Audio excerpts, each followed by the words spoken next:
I want to show you something. This is why I'm in crypto, and this is what it represents. All right, fair ladies, fellow gentlemen, my name is Erik Voorhees, lover of liberty, founder of Shapeshift. Some call me a crypto OG.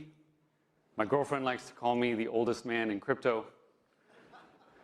And from time to time, I'm known for hunting down pudgy, curly-haired scammers that over-index on acronyms, amphetamines, and abundant donations to Washington.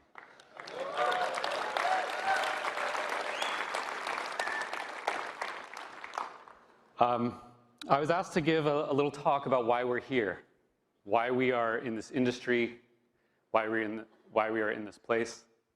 It's an honor to have this opportunity. But first, I want to gather a little bit of information about you, the audience, and I'll pretend that I can see many of you with these lights on me. Raise your hand if you are here for the free coffee. Oh, someone's lying. Raise your hand if you're here for the Lambos. Unfortunately, you probably won't be getting those this year, but hold on. Raise your hand if you're here because you love banks. No hands. Raise your hand if you're here to get your eyeballs scanned by WorldCoin. Raise your hand if you're here to celebrate KYC or other forms of wholesale spying on innocent people. All right. Raise your hand if you're here for a rebellion. All right, there's some hands. That's why I'm here. I'm here for a rebellion. Peaceful, for sure, but no less revolutionary. And as I was working on this speech, I realized that the theme was going to match the name of the event, Permissionless. I love this name. It's one of the best words that captures the essence of our industry. It is radical, it is rebellious, it's non-compliant, it's American. And as the oldest man in crypto, let me remind you that this all began about 15 years ago with the invention of Bitcoin. And why was that moment in time important? Why did it matter back then? Why was Bitcoin interesting? It was interesting because it was permissionless. Bitcoin invented permissionless money. And with the invention of smart contracts on Ethereum a few years later, we had all the tools we needed to build an entirely permissionless financial system. This attribute is revolutionary. And this attribute, more than any other, is the essence of crypto. The attribute is imbued in all good projects in this space. And if something is not permissionless, we should consider it, at best, as a stepping stone to that which is. But isn't it interesting that being permissionless has been so novel and so difficult to achieve? Isn't it interesting that in the realm of money, before crypto, all movement of funds required someone's permission? You may say that cash is permissionless, but not if you're sending it across any distance. Try moving $10,000 across a border, and you will be swiftly reminded of the permissions that are imposed on you. No, cash is not even permissionless, and for all its virtues, it is receding from society. So thank God that a permissionless form of digital money was invented, because it happened just in time.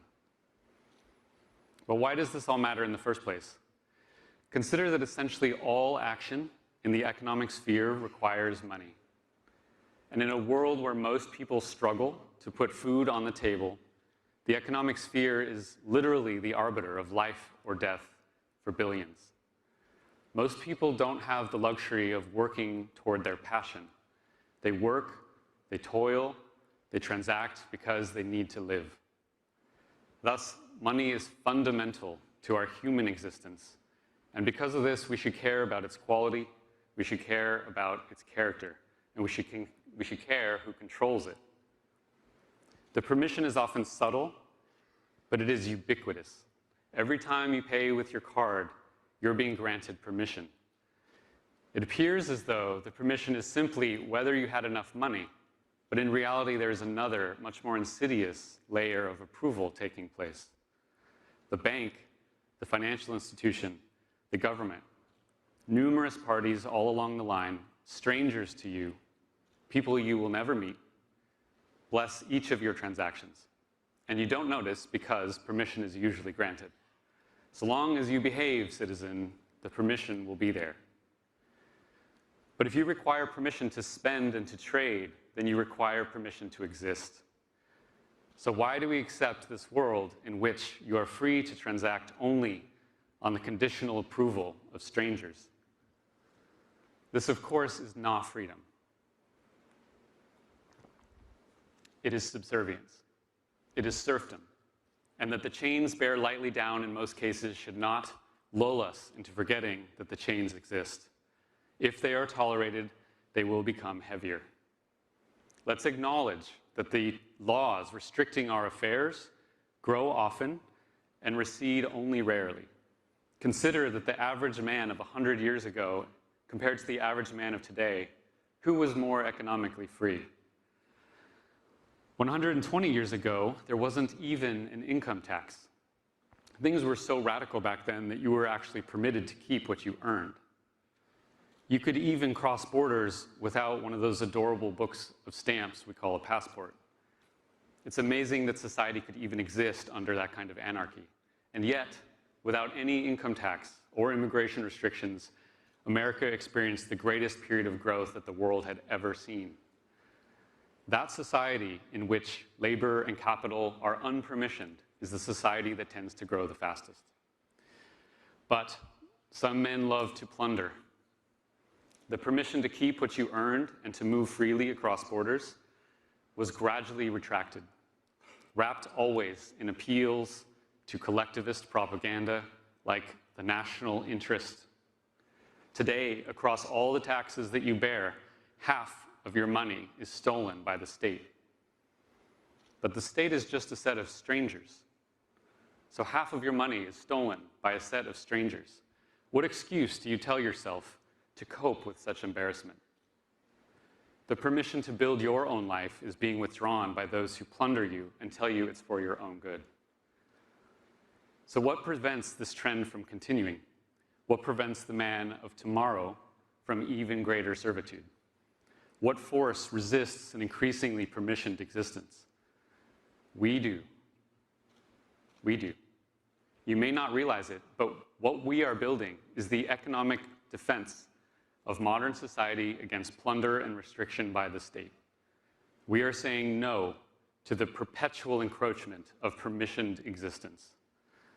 It is not the political process, the political circus, that saves us from this phenomenon, for that is the very process which caused it.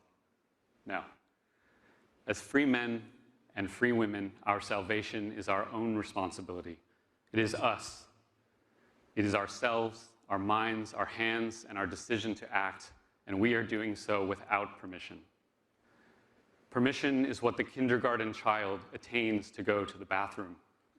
It is not what the respectable man attains in his financial affairs.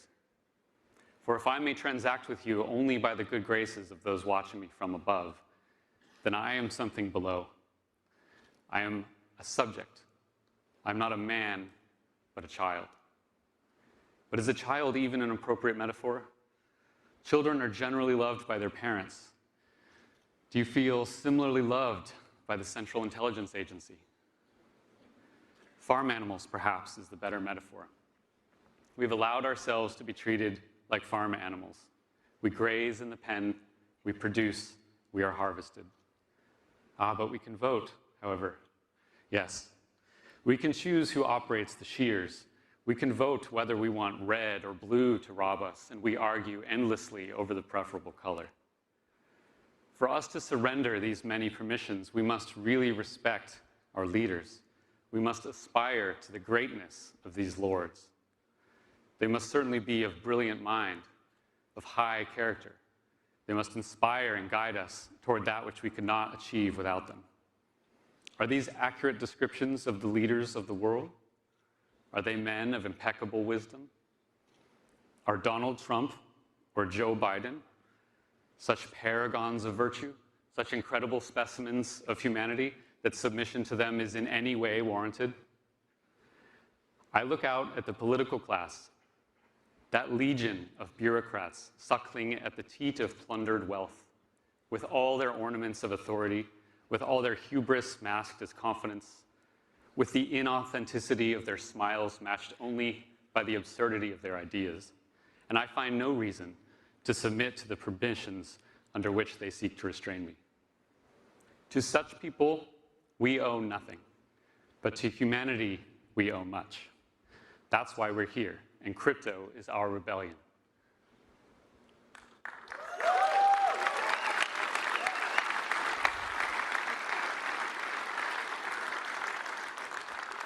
Crypto is our rebellion. It is a rebellion against a system that is unworthy of its authority. It's our rebellion against coercion and servitude. It is our rebellion against the economically ignorant, the endlessly imperious, and the ethically impotent. Crypto is our rebellion against permission, and it is no less than a noble reclamation of dignity and grace as free and sovereign individuals in the service of peaceful civilization. That is why we are here. For the truth is that we don't require permission to build great things from those petty tyrants who build nothing. And this was the very principle on which America was founded. The permission of the state is a facade, a ruse tolerated only by those afflicted with Stockholm Syndrome. It is a curtain placed upon our eyes, effective only because we have been too weak, too afraid, too helpless, too distracted, and often too comfortable to see beyond the shroud. Many of us in this industry have seen beyond that shroud. We've seen that Washington is no more necessary for good society today than King George and the English Parliament was 250 years ago. Crypto is a technology of individual freedom and a declaration of financial independence. Crypto is the freedom to act out our own economic interests as free men and free women in a just society. To trade, to exchange, to deal, to build, to barter. We should be optimistic. For what a time to be alive at the dawn of such peaceful revolution, where any two people on earth can trade value without permission. Does that scare you? Or does that thrill you? And yet hubris affects all people. Are we sure that we are not suffering from it? As good skeptics, we should be skeptical, first and foremost, of ourselves and our own assumptions. The question we should always ask ourselves, are we agents of good or of chaos, and how would we know? Are we merely rebellious adolescents, enabling a chaotic world without permission? Are we no more than subversive degenerates, petulant teenagers who, too immature and naive to see the value of order, lash out at its very existence? How can we so irreverently condemn the necessity of compliance, the virtue of permission, the many resplendent wonders of central administration? Do we not care about society? If we have our way, won't bad actors thrive and society degenerate? These are the strongest allegations against us, and yet they are easily defeated. They are defeated upon the recognition that what we seek is not actually freedom from permission and rules per se, but simply a preference for rules which are objective and transparent, rather than the status quo of rules which are subjective and opaque. We like to say that code is law, but that's a misnomer. Code is better than law. And we are highlighting for the world to see the fundamental difference between law based on men and law based on math. Compare a redundantly audited and formally verified smart contract to any embarrassing mess of congressional legislation. Which is more scientifically sound? Which is actually a better demonstration of order? One is a matter of engineering, the other is a matter of electioneering. Compare a smart contract in which every variable is mathematically defined to the Securities Act of 1933, which has $1,000 an hour lawyers arguing over the degree to which cartoon pictures of bored apes are comparable to Florida orange groves. The absurdity of most financial regulation is plain, and we shouldn't tolerate it. But all of us should desire orderly, objective, transparent markets. And to all the regulators in the audience, before you send me yet another subpoena, consider that this is the common ground we share. We all want rules. We all want rules. Rules are good. And this is the most important point that I'll make today. The traditional financial system is built on the rules of men rather than the rules of math, and society can do better. The rules of men are formed through a political process, which all people acknowledge as fallible and often corrupt. The rules of men rely on highly subjective human language and leave wide areas open for interpretation. When it comes to enforcement of these already squishy rules, nobody can predict a priori which infractions will actually be enforced. Gary Gensler alleges that all tokens are securities. Okay, Gary, why hasn't the SEC enforced against all tokens? The most charitable explanation is that they are under-resourced. Okay, but that still proves the point that financial regulation as it exists today is subjectively and partially enforced. And if we care about orderly markets, how can we respect that?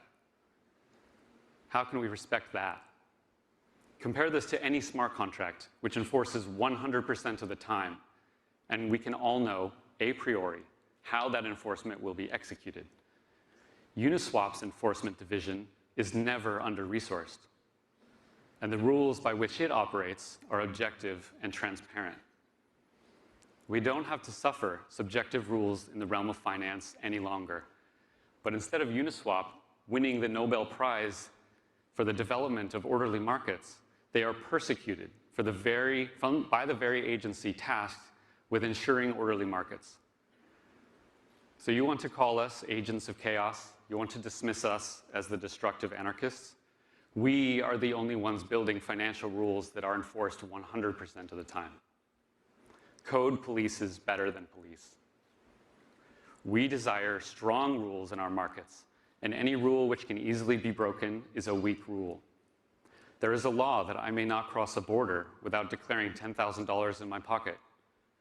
Interesting. I can so easily violate that law that it's an embarrassment, the very definition of that word. The laws of physics, the laws of mathematics, the laws of code, these laws have meaning. They are powerful. They are consistent. They are worthy of respect. The laws of men, the laws of a DC regulator, they are comparatively pathetic from the perspective of consistent order, and they are an unfit foundation upon which to build civilization into the 21st century. No. Man's law is, at best, highly fallible and porous. Perhaps it was needed once, just as we once needed the post office to send mail. Yet both the post office and the SEC still exist, vestigial and embarrassing, though I'm sure their budgets will yet again increase next year. Now compare the subjective laws of regulators, O rebellious adolescents, with the law of code. Compare the Dodd-Frank Act, that detestable tome, 2,300 pages long, which spawned thousands more pages across 400 new financial regulations, with Ave's lending contracts. Toward the achievement of orderly markets, which of these is more emblematic of an advanced civilization? Which is obviously the product of the 20th century technology, and which the product of the 21st? Compare the open source collaboration of crypto with the backroom dealings of DC. Which process of rulemaking is more noble and more virtuous? We are not agents of chaos, but agents of order. And while some may not approve of the systems of order that we're building, then again, no dinosaur ever approved of an asteroid. Do we care about society? Yes, of course. Deep in our bones, we care about society. Many of us are here because we see widespread economic injustice in the world and we want to help. We live amid society, we benefit from it, and we owe our efforts toward its improvement. But unlike any politician who mandates compliance with his ideas at the point of a gun, we are here to build peacefully, and we impose on no one. So do not let the status tell you that you do not care about rules or society. For you are building a superior technology for rules within society, and it is they, the politicians, the regulators, the leeching, plundering class of Washington, D.C., who should be praising your fine work in the realm of order and rulemaking. Compared to what we are building, they are the agents of chaos. They are the people printing billions of dollars and then pretending not to know where inflation comes from. For them to claim the moral or intellectual high ground in any matter of economics is absurd. They could at least have the decency to get out of the way. To be sure, our enemies are numerous. There are many who find the idea of open, permissionless finance to be abhorrent, for they're used to controlling things that they haven't built, and now finally they can't. And for the rest of us, for those radicals who don't impose their opinions upon millions of innocent people by force, how optimistic we can be, how bright the light of opportunity shines for everyone who has discovered this permissionless Promethean fire. How much brilliant creative energy is captured in this single room. Yes, we endure seemingly endless setbacks and struggle. Yes, scammers abound. Yes, we are condemned by the system that we aim to replace. Some of us endure persecution, and all of us periodically pain. But friends, try to see through those struggles. Be grateful for every noble challenge that you face in your work, for you are alive and your work is important. Be grateful for this opportunity in front of you. Consider all those people in traditional finance, those cogs in the regulatory state who go to work each day with dead eyes and weak hearts. Their soul knows that they are involved in nothing creative or beautiful. They are involved in nothing wild or romantic.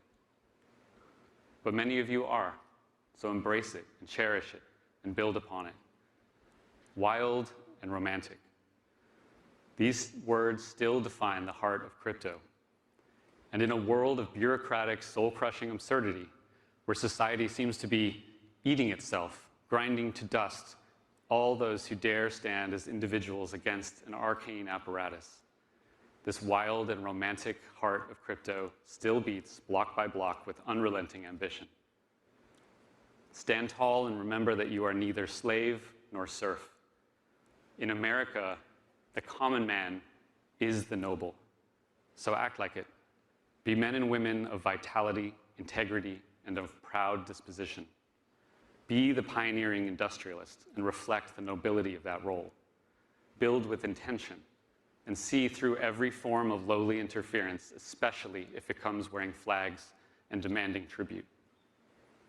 Any regulator can submit a pull request. That they don't is telling. The traditional intra-legal financial territory was lost long ago to the political circus. So now we venture into a new territory that we've built, extra-legal and permissionless. Here in this new land, west of the old, we admit only a subservience to moral virtue, to mathematics, and to the awesome power of open, composable, immutable code. In our audacity, we build things and force them on no one. And we have invented, not just on the clean whiteboard of imagination, but in the dirty cauldron of real engineering, the world's first and only transparent, objective financial system for all mankind. We built it without $1 of tax money, and we built it without permission. Consider what it means to be in opposition to this development, to be opposed to objective, transparent rule sets and voluntary association among consenting adults, to demand the compliance and submission of peaceful people at the point of a gun. Examine those who act like that, and you will discover where those enemies of humanity so pitifully lay. They are done ignoring us. They're certainly still laughing at us, and they've obviously started to fight us. But we will win, ethical arguments aside, because man is a capitalist creature, and capital flows where it is respected. Like water, it flows where it may. And as the permissions of the fiat system constrain and strangle, so our open, decentralized alternative stands ready to receive it. True innovation is messy, sometimes veering in unhelpful directions and back again. But capital will flow to well-ordered, decentralized finance as water flows indelibly to the sea, and both will happen naturally, and both will happen without permission. Thank you.